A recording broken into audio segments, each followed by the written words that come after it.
there's no way he's taking that belt. He doesn't deserve it, and there's no way he can take it from me. So, that's how I see it. And spending that extra time with him made me really realise that.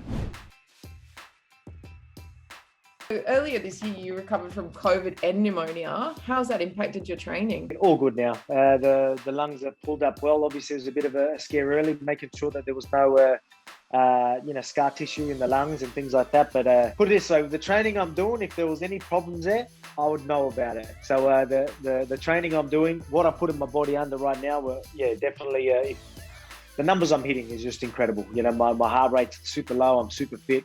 No dramas at all. It was a little bit of a scare early, but all good. Ultimate Fighter's definitely added there's a sweetness to it as well, you know what I mean? So going out there and, obviously putting hands on Ortega and doing that, that was obviously great for that part of it. But not just that, I just want to get out there and compete, you know what I mean? I want to get out there and I've always said that fighting is, what I'm doing, it's bigger than just fighting for me or my legacy and, me having the belt and whatnot. I fight for my family, my team, all the people that are helping me, busting their ass to get me prepared.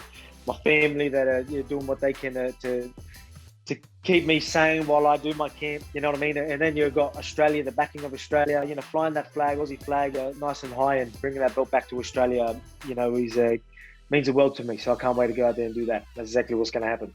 But right now, something that I would say has changed is just that motivation to really go out there and set a statement. Really, again, being with Ortega and competing with him on the Ultimate Fighter and things like that. I really want to put hands on him. I really want to set a statement. I really want to get this finish. You're always looking for the finish. We always are. But right now, that's something that that's all I'm picturing. That's all I'm focusing on, is going out there, crumbling him, and then just finishing him in some wild fashion. That's something that is a little bit different. But in saying that, we're putting that work in. We're getting prepared, always preparing for a war. But I believe I'm crumbling him inside three and getting that finish in the third round. Definitely more tense. We were pretty easy going and pretty respectful early. Again, I'm not the real disrespectful type, but in saying that, you know what I mean? He's just not the guy I thought he was, what he makes himself out to be. I see unprofessionalism. You know what I mean? I think, he's not committed to this sport. He's not committed to even trying to be a champion. I don't see the commitment for him being a champion. So there's no way he's taking that belt. He doesn't deserve it, and there's no way he can take it from me. So, that's how I see it. And spending that extra time with him made me really realise that he ain't cut out for this. Not with us elites at the top. So I'm going to show him really early in our fight that he ain't on my level. We've got stacks, mate. Honestly, the featherweight division is absolutely stacked. You've got guys, obviously, you've got your Max Holloway, Zabit, Yair Rodriguez, Zombie. The list goes on. You got a heap of them. But, obviously, I'm just looking at whoever's right up there. So right now, you've got Ortega. You still got Max right up there, Yair Rodriguez, and Max, I think, is going to take it out. So they're the fights that excite me. I've still got obviously more jobs to do at featherweight. But I could definitely, if we're waiting on someone, if we're waiting for that number one contender, I'll definitely move up, because it's been way too long since my last one, and too long in between fights. So give me one straight away in lightweight division, I'm there, done. Because I've been watching UFC since I was a pup. Before, I used to go to Blockbuster, and that's how I used to watch the UFC. Now everyone knows about UFC. Everyone knows what's going on with it, and always keeping an eye on it. So, and not just that, the athletes that are coming from this part of the world, from this Australia, New Zealand sort of region, is just incredible. You know what I mean? And that's why even me just having the belt, obviously we've got a couple of champions from this side of the world, but we've got so many contenders, and there's so many up and comers, and the talent that we are seeing right now is incredible. And we ain't going to be the only champions you see in the near future that come out of Australia or New Zealand. I guarantee you that. Obviously, even guys that I train with, even my teammates, even just watching them, and because I understand the game and I know exactly what they're doing, I know the level they're playing at, to see them work is incredible. Obviously like Israel Adesanya, and you've got guys like even Dan Hooker, Brad Riddell. Obviously they're my boys, but just seeing their work, and again, knowing what we put ourselves through and things that we work on, and then seeing them work their craft is always incredible to watch. But not just that, you got Demetrius Johnson, and then everyone has their own style. And again, I look deep into this game. You know, I mean, I don't just look for the wild finishes. Obviously, we want wild finishes, so that's always going to be incredible to watch guys like that. They go out there and put out big knockouts. So, you know, Nagano going out there and doing his big knockouts, and you know that the fight can end like that. That's always great to watch. But I love people that really understand the game and really use their craft and the chess match they're playing. And you guys like Israel Adesanya, and even Usman in his last few fights and things like that. Probably Demetrius Johnson's right up there, and Israel Adesanya. I was sick of being a front rower, being 5'6" and playing in the front row. I thought, you know what, let me compete with people my own size. So that's when, even though early in my career I was competing with middleweights anyway. I've always loved martial arts, always loved combat sports, and I think it's just bred in me. You know, I think it's in my blood. Something my uncles and, you know, my family have always talked about.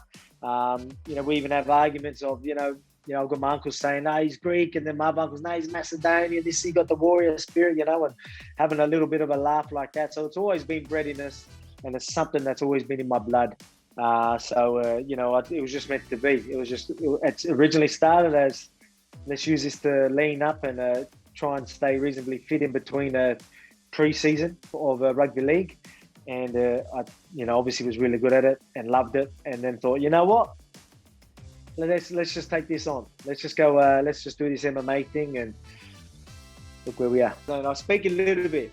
I can say a few words, but I don't want to embarrass myself and get it wrong. But yeah, obviously that's a big part of you know where I come from as well, and who I am. You know, that culture, Macedonian culture. Obviously, my mother's Greek, and they're the uncles that I'm telling you. I've got my Greek side and my Macedonian side, talking about, you know, obviously we've all laughs and love, but you know, where's this warrior spirit come from? Obviously, both sides we've got that warrior spirit. So, but yeah, definitely the Macedonian sport has always been solid. They've always been great to me, and nothing but respect, obviously, to my heritage. But you know, I mean, nothing but love. But the sport has been great. It's made me who I am today. Probably, I think I will. I will definitely fly all the flags. Just again, because it's been a big part of my life and who I am, and that's something I'm really proud of. And yeah, so I think I definitely will. I've always had superstitions. I guess I've always did things. I'm not the type to think, you know, lose my head if I don't do them. I'm like, oh no, you know, I'm gonna lose my fight now because I didn't do this. But we do things that even with my coach, I usually wear, like, I've got my cross, my chains that I wear, and I usually give them to my coach while I start warming up, and then as I fight. So little things like that. But other than that, you know, we've got our things that we like to do just purely through routine. But no real superstitions. But if we have to say one, it's usually my chains. I usually give to Joe Lopez.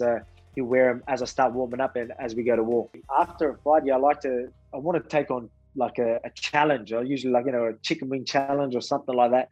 I never get to do it. I always say I want to do that. I want to go do a burger challenge or how many chicken wings I can have or whatever it is. But I never get to do that. So, but I mean, probably because I'm in America usually fighting, it's usually maybe a solid dirty burger or some crazy battered chicken wings or something like that, because I love my chicken wings. I'll go Jason Statham now with my board look.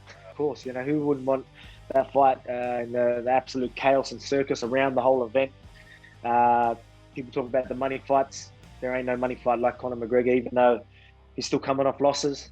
People still want to know what he's doing, and people still want to watch him fight. And, you know, that'll be the case probably for the next couple of years, I reckon. So I'll be an idiot to not want that fight, especially because I know I can get the job done. And not just that, give me that money! What are your thoughts on the crossovers with MMA fighters into boxing? And is that something you'd ever explore? Well, already, I guess you could say, looked into it a little bit. Obviously, I'm under contract.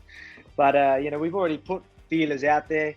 Because I love boxing. I've even had a boxer. I'm a professional boxer. I'm 1-0 in boxing. So, but I mean, even Jeff Horn. I think we've even I've had my guys even talk about Jeff Horn. Like, that's something that we could maybe do in the near future. But again, I'm under contract, and there's plenty of guys in my division.